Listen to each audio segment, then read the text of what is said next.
Yan, magsipag-sipag kayo para may pambili tayong bigas. Pai. Yan, magsipagan mo pa para may pangbaon ka. Itlog na lang yung baon mo, snack. Okay? Pai, gusto mo itlog na lang yung baon mo? Sa school? Yan. Magsipag ka para may pambaon ka. Binta mo yan mamaya ha.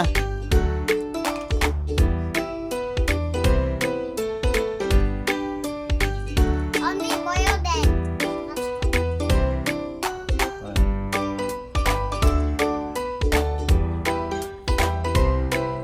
Did you count how many eggs today? No. Uy. How many left?